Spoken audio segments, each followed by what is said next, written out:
All right, a couple moves here. Just as we talk through this, we released Josh Ball today. Want nothing but the best for him. He's an awesome kid. Fired up for him as far as like he'll get another opportunity in this league. But those are the challenging parts of this business. And then first day in pads. First day in pads. It's a fun adventure in pads just for these guys. They transition back into it. I thought the intensity, the effort, really, really good. It was a really, really good practice. Any update on JT?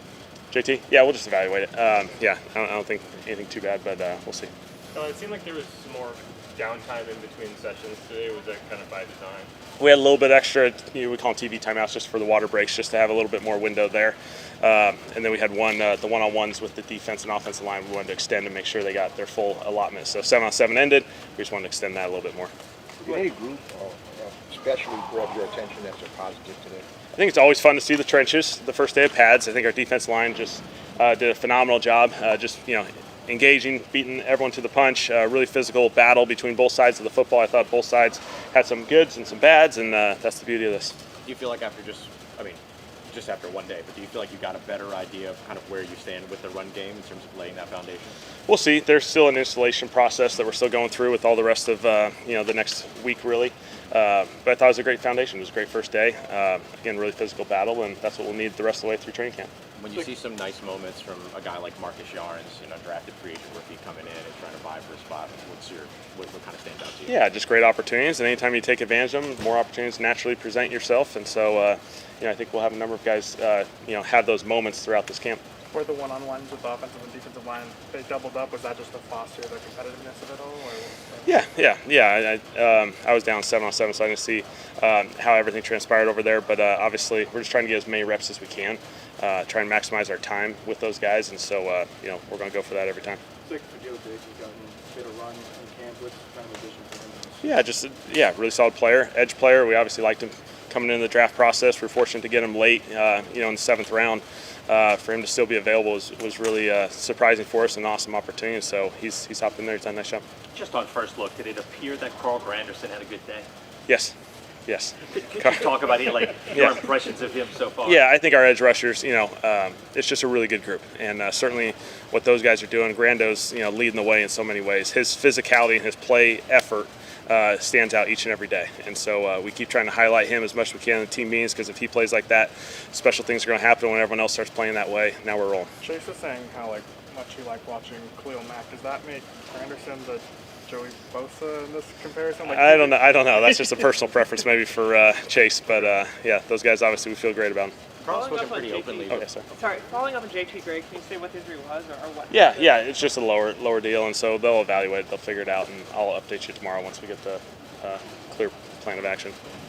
For Granderson, he's talked in press conferences and things like that before about trying to find more consistency. It felt like he started hot and finished hot, but kind of stuff in between. What are some of the things that you all can do in this new system and with your new approaches to help him be able to achieve that? Yeah, I think certainly he's going to be able to play with some air out there and some wider techniques, certainly more often probably than in the past, and that's just the way different schemes present different opportunities. And so him playing out in space is going to be huge, but at the same time he's still got to collapse the pocket, he's still got to close space in the run game, and that's all about physicality and effort. And so if he keeps doing this, keeps being consistent like this, he'll have a really special season. Him playing out in space, is it something y'all almost had to go back to kind of college to find, or were you able to find that a little bit? Yeah, no, there's certainly plenty of examples of that, and it's just when you're in a 3-4, there's a little bit more structure, a little bit, 3 bigger guys inside, so you're more in that contained criteria there when you're playing a little bit wider outside. Obviously, Blackman is someone who just got here.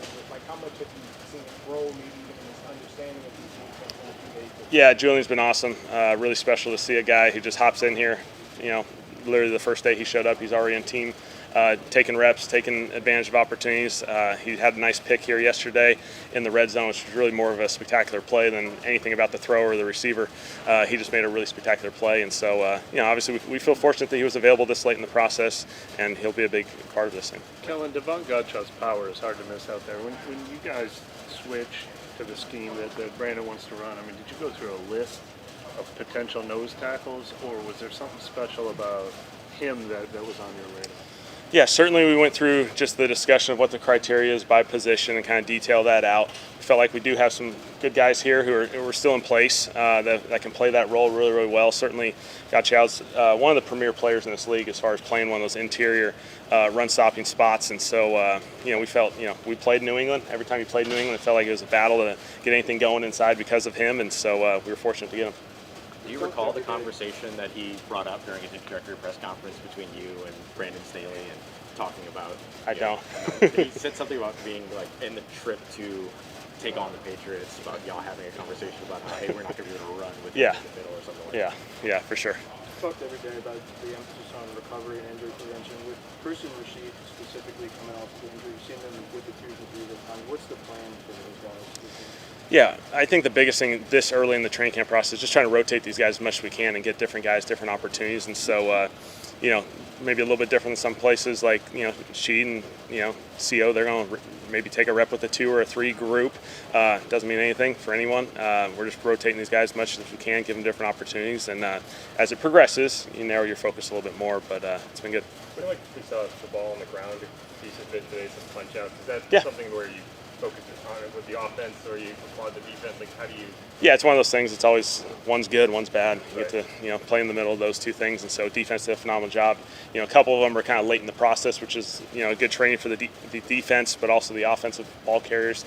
Even as you're late in the process in the pile, it takes that second, third man in to come in and take a shot at the ball. In running the same drills, it appears Tyler Shuck sort of lets it rip less than the other guys do, that he's pulled it down more and checked down more. Do you find that, and has the way he's progressed been okay?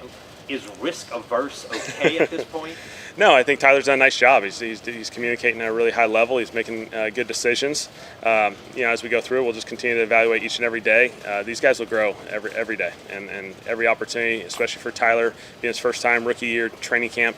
Every day there's new install, new material that maybe is a first time for him, and so he's going through that process. I think he's done an excellent job. Kellen, with more happening like outside of the pocket and people wanting like quarterbacks to extend plays, like is the way time to throw, like is the evaluation of that changed like over the years as the game's evolved?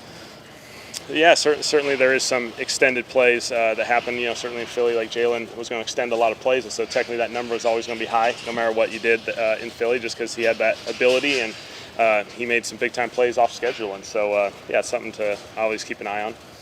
When you're looking at like 7-on-7, shouldn't the ball always come out considering a little pass rush and not scrambling around? We'll see. Obviously, we'd love to be on time and all that good stuff. A couple of those defense did a nice job, and we do really, really encourage the scramble drill just because it comes up so much in our league. It's kind of something that Mike brought from Green Bay when I was in Dallas. Just Aaron, you're playing in scramble drill so many times, 30% of every play, and so that is the second part of a play, and we really emphasize that is a live action. We are trying to make an explosive play on offense, and our defense has to plaster, is what we call it, and really match everyone out. And so it is an important part of still 7-on-7. You have an offensive line that, in some cases maybe a new player, in other cases a player in a new position. When they first start to do real blocking, what is your expectation of what you're going to see, and how did that compare to what you saw? Yeah. It's first day pads. Everyone's going to have some good, some that they want to improve on or get back. And I thought our guys did a nice job. It's every day, the pad level, the physicality, the finish, all those things are just going to keep going. And so it's a good start, but we know we're nowhere close to where we need to be. With tempo, is it harder to run it when you're behind, outside like the obvious 2-minute you're chasing, like to come back? To use tempo? Yeah. Certainly, if you're in the flow and you're progressing positively, it's naturally a lot easier to, stay within a no-huddle system. If you get, stalled out or pushed back, it's a little bit more tricky. Part of the tempo challenge is you don't want to just go 3 and out and be on the field for 30 seconds and your defense is back on the field. That's not ideal for anyone. So there's ebbs and flows to it. How do you decide, like, kind of when? Is it just like a feel thing, or? Yeah, we'll define it going into a game. Sometimes it's by drive or sometimes it's by situation. Once you've earned a first down or you get into a certain territory of the field, you may activate no huddle, and guys can kind of anticipate when that's coming. When you're baking downtime into the schedule, is that specifically that you want players to use that time for recovery? And have you been encouraged by players? Yeah, the number one objective obviously is the recovery component of it. We have the coolers out here, which our guys can hop into. hydration, towels, all the good stuff. Our training group and sports performance do an awesome job just getting these guys ready to roll there. And then the other part is just there are TV timeouts in games, and it's real. And so there is a component you have to train your body to sit there for 2 or 3, 4 minutes, kind of, bring it back down, and you got to bring yourself back up for the next period. And so it is creating a game-like environment as well. Even in the schedule, though. How do you evaluate Spencer and Jake today? I know you talked about Shook, but considering they've had game time reps. Yeah, those guys have done a nice job. Spencer's really decisive, plays confident. He gets the ball out. He's done a nice job, and Jake's done a lot of the same stuff. I think these guys, they played a little bit more football over the last couple of years, and so their experience, obviously, they can lean on, and they're doing a nice job. Even in the downtime of Eric was saying yesterday that they had you guys had a break until 1:30, and he was trying to take advantage that. Kind of asking what Luke did. That's kind of the goal is for players to take advantage of. Yeah, there'll be a break within the day. Naturally, our next thing is at 1:30 during the day where we'll review practice, and so this gives everyone a chance to go through the recovery process, go through lunch, do everything they can, create their own routines, and then we'll be back at it for the afternoon. All good? Okay.